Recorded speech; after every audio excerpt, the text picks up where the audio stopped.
कालेषु माम् अनुस्मरयुध्य च मयि अर्पितो मनो बुद्धि मां वैश्यस्य संशयम्। पहले तो यह जान लेना कि माम अनुस्मर एवं योग युक्त निरंतर रहना एक ही तत्व है, क्योंकि दो तत्व में निरंतर कोई कैसे रह सकेगा। एक में ही निरंतर रहना स्वभाव नहीं होता है। तब दो तत्वों में कोई निरंतर कैसे स्थित रह सकेगा। भगवान कहते हैं, मेरा चिंतन भजन ध्यान किसी जड़ स्थायी मूर्ति का एक स्थान पर आंख बंद करके करना नहीं है। तो युद्ध छोड़कर ध्यान करने मत बैठना। तो युद्ध भी करता जा एवं निरंतर चिंतन भी करता चला चल। जबकि युद्ध का काम मन की कितनी एकाग्रता एवं शरीर को चंचल बनाए रखने का है। अपना बचाव, घोड़ों का बचाव, सारथी की रक्षा, रथ की रक्षा और शत्रु से मुकाबला कर उसे मार गिराना। ऐसी छूट नहीं दे रहे हैं कि जब युद्ध बंद हो जाए तब स्नान कर 1 घंटा बैठकर ध्यान करना। यहाँ सर्वेषु कालेषु का तात्पर्य केवल जागृत ही नहीं, अपितु स्वप्न सुषुप्ति सभी कालों में मेरा ध्यान, मेरा चिंतन रहे। चिंतन भी अनन्य हो। अनन्यश्चिन्तयन्तो माम ये जना पर्युपास्ते।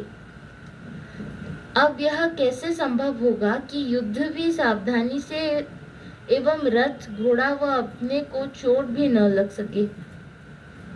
तो भैया, यह कौन सा स्मरण होगा। माम का अर्थ आत्मा है। भगवान कृष्ण अर्जुन को यह उपदेश दे रहे हैं कि तू निरंतर मेरा चिंतन कर और युद्ध भी कर। तो ये कैसे हो सकता है। निरंतर में तो कोई दूसरा नहीं आना चाहिए। जब दूसरा आ जाएगा तो फिर वो निरंतर नहीं होगा। कभी इधर जाएगा, कभी इधर देखना पड़ेगा। दृष्टि तो घुमाना ही पड़ेगी जब दो सामने हो। तो इधर युद्ध भी करना है और निरंतर चिंतन भी करना है। उसमें घोड़ों का बचाव, रथ का बचाव, अपना बचाव, सैनिकों का बचाव भी करना है और सामने वाले को मारना भी है। तो ये चिंतन जो है यह निरंतर का चिंतन नहीं है। निरंतर का चिंतन तो अपने अलावा अन्य न हो तभी हो सकता है, क्योंकि अपना कभी अभाव नहीं। अपना आपका होना, मैं हूँ, यह चिंतन निरंतर बना रहता है। कितना भी संसार का काम हो, लेकिन मैं हूँ कभी विस्मृत नहीं होता। तो अनन्य चिंतन अगर होता है तो केवल वो आत्मा का ही हो सकता है, क्योंकि आत्मा ही निरंतर है, आत्मा ही नित्य है, आत्मा ही का अनन्य चिंतन हो सकता है। अन्य का तो कभी निरंतर चिंतन हो नहीं सकता। तो परमात्मा आत्म रूप से ही अनन्य चिंतनीय है। अन्य रूप से, दृश्य रूप से, कोई व्यक्ति रूप से अनन्य चिंतन नहीं होगा। अन्य पुरुष का तो निरंतर चिंतन कभी नहीं हो सकता। निरंतर हो सकता है तो वह मैं रूप आत्मा का ही हो सकेगा, क्योंकि मैं ही निरंतर अखंड है। कोई भी अवस्था, कोई भी विचार, कोई भी काम हो, लेकिन मैं के बिना वो सिद्ध सब किससे सिद्ध हो रहे हैं? मैं से सिद्ध हो रहे हैं। तो मैं ही एक ऐसी वस्तु है जो निरंतर है। यह मैं अखंड आत्मा मन, बुद्धि, चित्त के चिंतन के भी पार है। तो ये जो मैं का चिंतन है, यह इन पांचों ज्ञानेंद्रियों का, पांचों कर्मेंद्रियों का, या पंच प्राणों का, या पंच भूतों का, इस शरीर का, कि तुम्हारा मन बुद्धि का चिंतन नहीं है। वो इनके भी पार है, जो इन सब के पीछे है। शरीर के पीछे, भूतों के पीछे, प्राणों के पीछे, कर्मेंद्रियों के पीछे, ज्ञानेंद्रियों के पीछे, मन बुद्धि चित्त अहंकार के भी पीछे है, वृत्तियों के भी पीछे है। और वही सच्चा सद्गुरु है जो तुम्हें वृत्तियों के ऊपर ले जाता हो, तुम्हारे चिंतन को, तुम्हारे ध्यान को वृत्तियों के पीछे ले जाता हो। वो सच्चा सद्गुरु का प्रमाण है। और जो इन वृत्तियों में उलझा के रखता है वो गुरु ही नहीं है। खुद ने नहीं पहचाना है उस अचिंत को, तुम्हारे को कैसे वो अनुभव करा सकता है। तो इंद्रियों के माध्यम से परमात्मा का चिंतन नहीं, बल्कि इंद्रियों के और वृत्तियों के भी पीछे जो है, और वो केवल तुम चैतन्य आत्मा ही हो और कोई नहीं। अचिंत्य का चिंतन मन बुद्धि से कभी निरंतर नहीं हो सकेगा, क्योंकि मन बुद्धि स्वयं निरंतर एक रस नहीं रहते हैं। तब मन बुद्धि ये जो साधन है, तुम जैसे माला पकड़ते हो, वो अखंड माला कैसे हो सकती है? घुमा रहे हो, वो टूट भी जाती है, सड़ भी जाती है, जल भी जाती है, गल भी जाती है।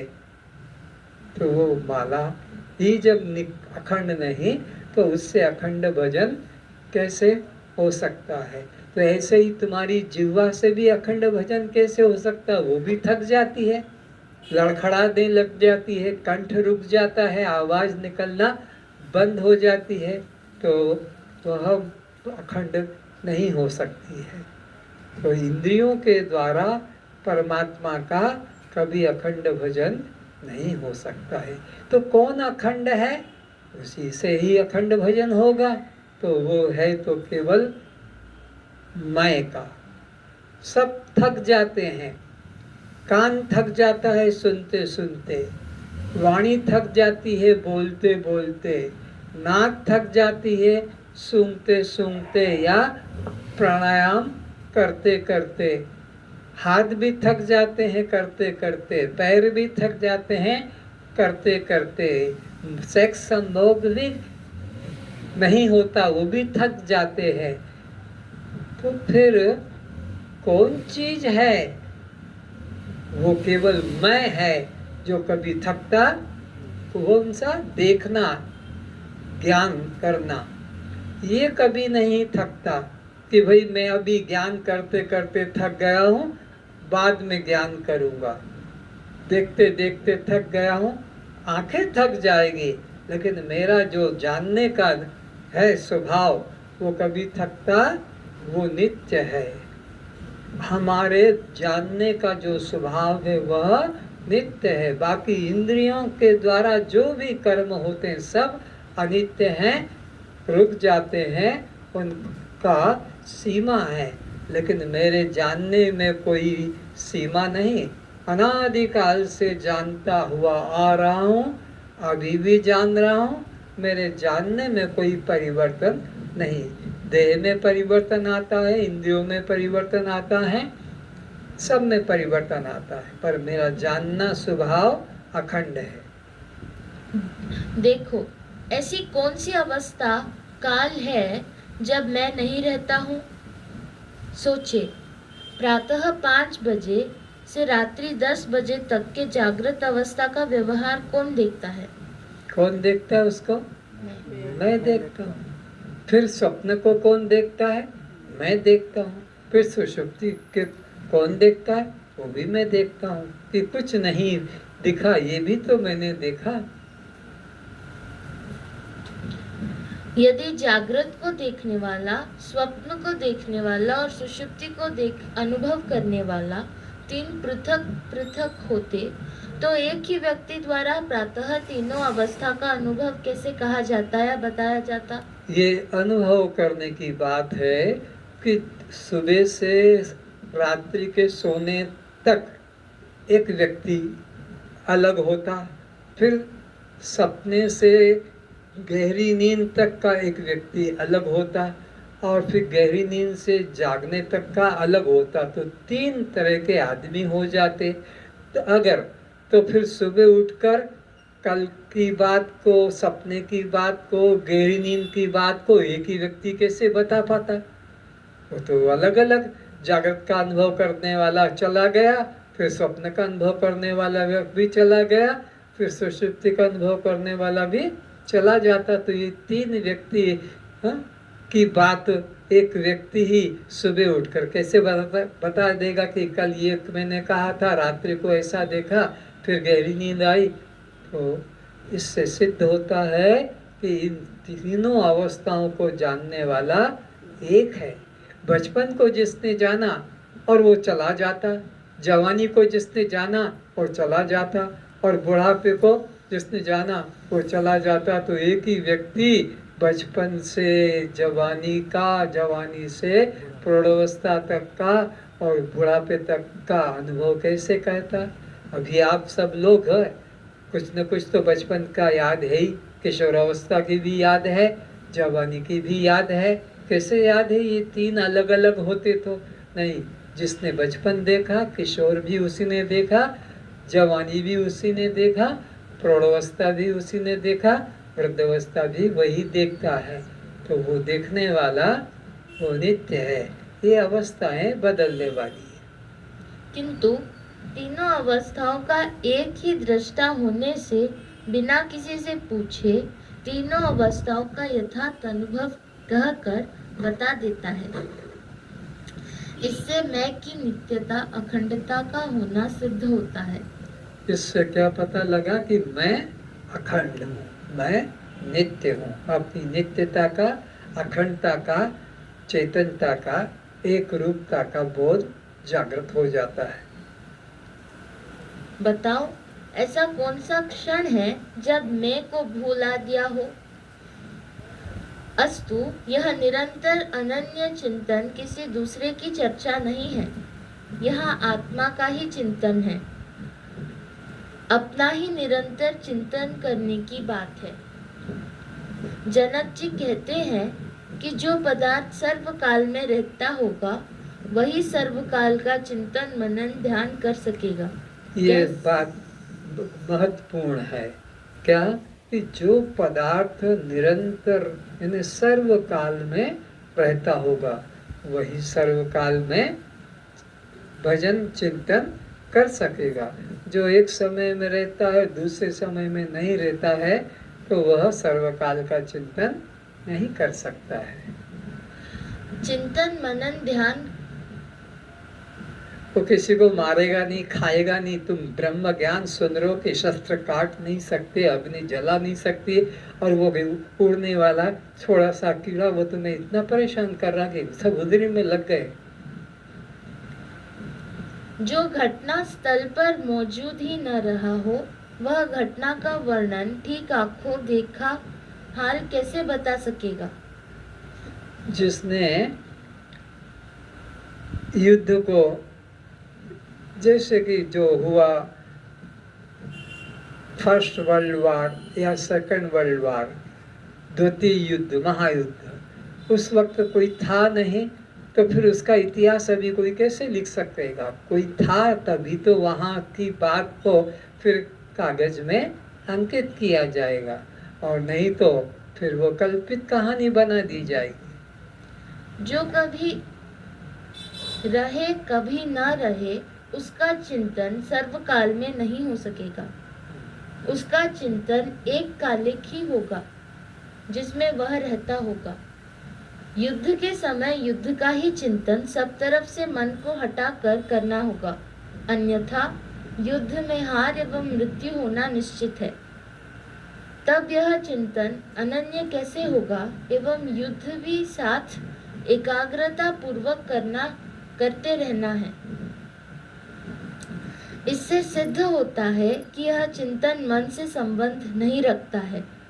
ये चिंतन मन का भी नहीं हो सकता है, इंद्रिय का भी नहीं, क्योंकि आंखें भी थक जाती है और बंद हो जाती है। पूरी कोशिश करते, गर्दन को भी झटका मारते हैं, लेकिन सत्संग में बैठते हैं तो आंखें गिरने लग जाती है। तो यह आपका मन, यह भी तो थक जाता है और यह भी बेहोश हो जाता है। तो ये इंद्रियों का चिंतन, निरंतर का चिंतन नहीं, मन का चिंतन भी निरंतर का चिंतन नहीं है। ये तो जो निरंतर रहता हो, एक रस रहता हो, जिसमें कोई परिवर्तन नहीं होता, उसी से वो निरंतर चिंतन हो सकता, और वो केवल मैं है। मैं निरंतर है और उसका ही चिंतन, अखंड चिंतन हो सकता है। ऐसा कोई क्षण नहीं है जिस वक्त पर मन न हो। मन के बिना कोई सिद्ध भी नहीं होगा।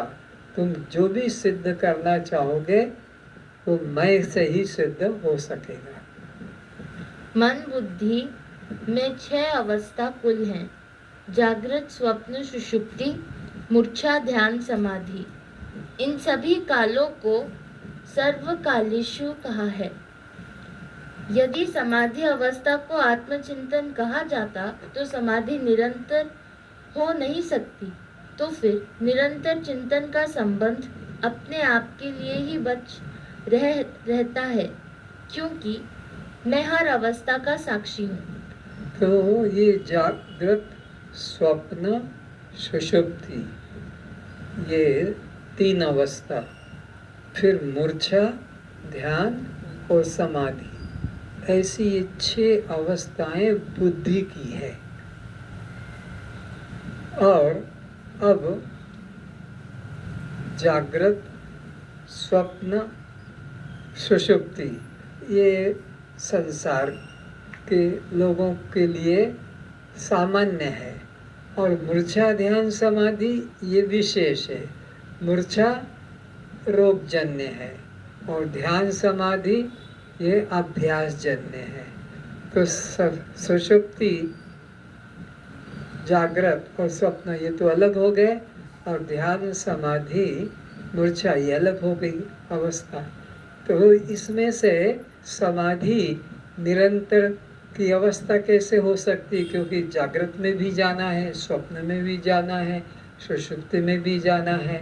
तो यह समाधि मन की अवस्था नहीं हो सकती है, क्योंकि मन निरंतर नहीं रहेगा, समाधि निरंतर नहीं रहेगी। क्यों? कि जागृत भी है, स्वप्न भी है और सुषुप्ति भी है। मेरे बिना कोई अवस्था, काल, घटना संभव नहीं है। मेरे बिना यानी आत्मा के बिना कोई घटना, कोई भी क्रिया संभव नहीं है। हर क्रिया में, हर घटना में मैं का होना कंपलसरी है, परम आवश्यक है, नहीं तो उसको कौन जानेगा। जिसको अज्ञानी लोग समाधि कहते हैं, उस समाधि में तो न देखना हो सकता है और न सुनना हो सकता है। तब युद्ध कैसे कर सकेगा? जैसे डॉक्टर बेहोश कर देता है तो ना कुछ दर्द का पता लगता है, ना हमें कोई दुख का पता लगता है, न क्रिया का पता लगता है, क्योंकि बेहोश है। तो ऐसे ही अगर समाधि में ही रहेगा तो फिर और दूसरी बातों का पता भी नहीं लगेगा। जहाँ प्रत्येक क्षण में हार जीत विद्यमान रहती है, मन का व्यवहार बंद हो जाए तो बिना मन के आदेश पाए ये इंद्रियां कुछ काम नहीं कर सकेगी। न निशान साध सकेगी, न तीर छोड़ सकेगी, न स्वयं को बचा सकेगी। तो आत्मचिंतन के लिए किसी देश, काल, आसन, मुद्रा की जरूरत नहीं है। तो बात क्या निकली ये सब इतना विस्तार से कि आत्मा के चिंतन के लिए कोई देश, काल, वस्तु, स्थिति, आसन, मुद्रा की अपेक्षा नहीं। वो निरंतर का चिंतन है। खाते पीते, उठते बैठते, आते जाते, लेते देते, सोते, इस अवस्था की वो निरंतर चिंतन है, ना कि अमुक स्थान पर बैठो, अमुक दिशा में बैठो, अमुक समय पर बैठो, अमुक मुद्रा में बैठो, ये सब उसमें नहीं है। दुकान में बैठे हैं, सामान, तेल, पैसा गिनकर ले रहे हैं। ड्राइवर कार गाड़ी चला रहा ये है। समाधि अवस्था बता रहे हैं, जो निरंतर की जो समाधि है, अखंड समाधि कैसे हो रही है, सुनो। डॉक्टर हृदय, मस्तिष्क, किडनी, आंख का ऑपरेशन कर रहे हैं। नर्स कंपाउंडर इंजेक्शन लगा रहे हैं। सब ठीक चल रहा है और आत्मचिंतन अर्थात मैं का भाव निरंतर भीतर ही भीतर हर क्रिया में अनुगत है। मैं को कोई भी क्रिया में भूला नहीं जा रहा है, कोई भी क्रिया में मैं भूला नहीं जा, मैं का चिंतन तो निरंतर रहता है। क्रियाएं अलग अलग सबसे हो रही है। मैं की अनुपस्थिति में कोई काम संभव नहीं है। सर्वकाल में मुझ आत्मा का स्मरण बिना भी रहता है। अगर मैं न रहूं तो सूर्य उदय हुआ है और सूर्य अस्त हो रहा है, मैं न रहूं तो वर्षा हो रही है कि सर्दी हो रही है कि गर्मी हो रही है, कौन बताएगा? ये सर्दी को, ये वर्षा को, ये गर्मी को या सूर्य के उदय अस्त को मैं बताता हूँ। मेरे अभाव में इनका ज्ञान संभव नहीं है। मेरी नित्यता विद्यमान रहती है। सर्वकाल में मुझ आत्मा का स्मरण बना रहता है, तभी बीते कल की बात आने वाले कल में स्मरण कर बता दी जाती है। तो फिर किसका चिंतन करें, श्री कृष्ण का या आत्मा का? श्री कृष्ण भी तो अनित्य है, बीते कल में पैदा हुआ, आने वाले कल में मर जाने वाला है। किंतु कृष्ण की आत्मा, अर्जुन की आत्मा, हमारी तुम्हारी आत्मा निरंतर नित्य है तथा एक और सब कर्म अवस्थाओं का साक्षी है। तो सबका अपना आत्म स्वरूप ही नित्य है और वह ही साक्षी है। शरीर से कोई नित्य नहीं, चाहे राम हो कि कृष्ण हो, जिस भी जन्मा है उसका मृत्यु तो निश्चित ही है, और आत्मा कभी वह मरती नहीं है, वही मेरा स्वभाव है। नानक देव कहते हैं, एको सुमिरो नानका जलथल रहियो समाय, दूजो काहे सुमिरिए जन्मे और मर जाए। नानक देव जी जो प्रसिद्ध संत हुए हैं, उन्होंने यह बात गुरुवाणी में कही है, ग्रंथ साहब में कहा है, एको सुमिरो नानका। अरे बस एक का ही चिंतन करो। एको सुमिरो नानका, कौन? जल थल रहो समाय, जल में भी, थल में भी, वायु में भी, आकाश में भी और समस्त पदार्थों में। एको सुमिरो नानका जल थल रहो समाय, दूजो काहे सुमिरिए। दूसरे का क्यों चिंतन करता है? जन्मे और मर जाए, वो तो जन्मा और मर गया।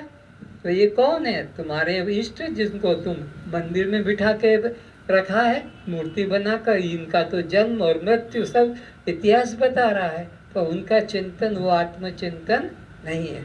उसका चिंतन करो जिससे सब उत्पन्न होते हैं, जो सबका पालन करता है और जिसमें सब लीन हो जाते हैं, वो ब्रह्म है।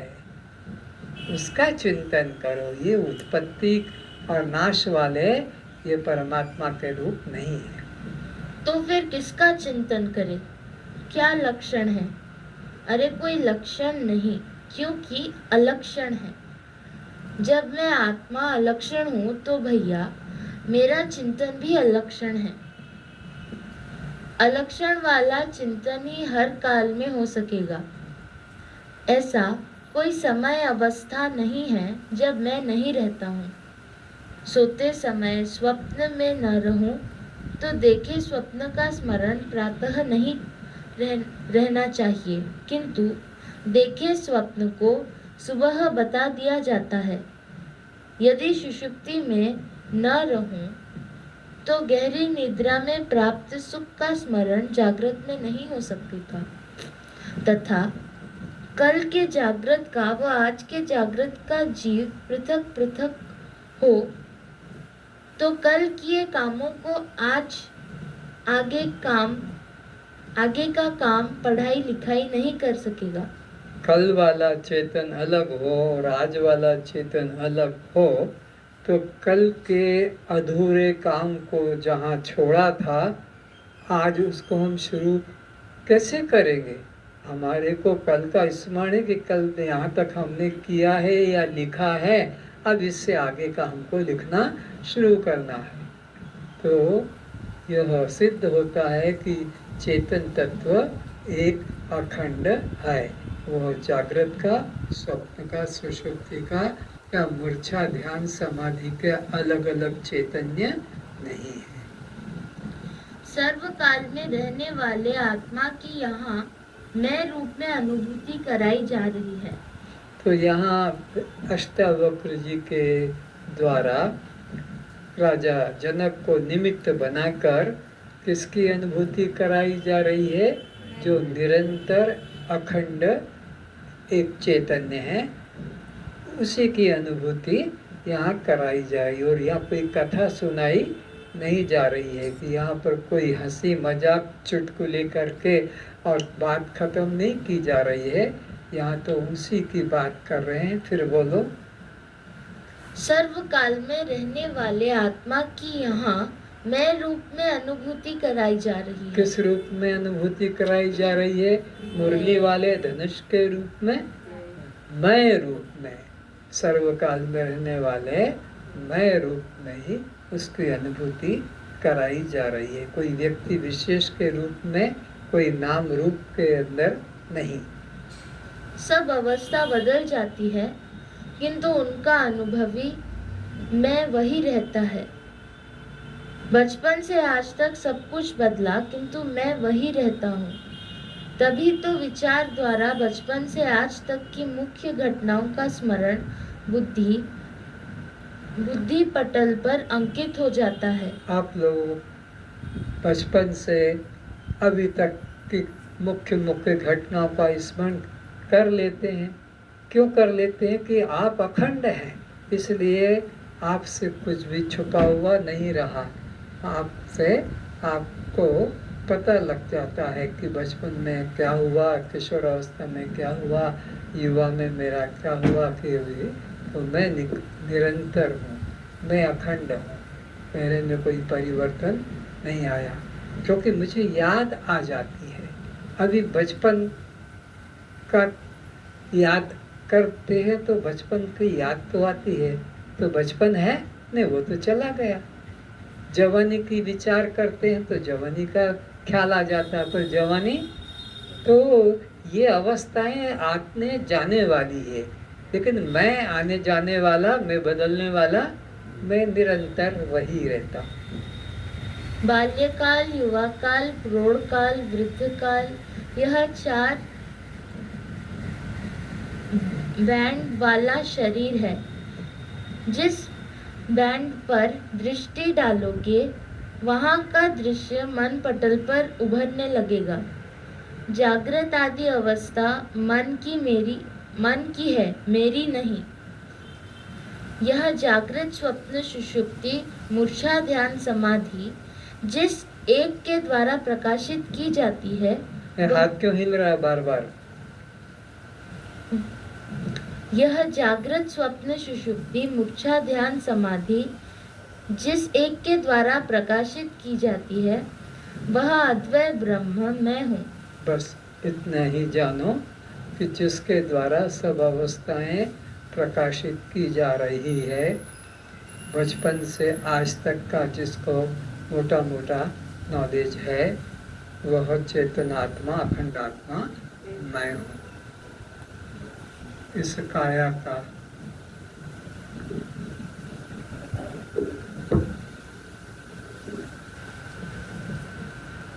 इस काया का होता विनाश है,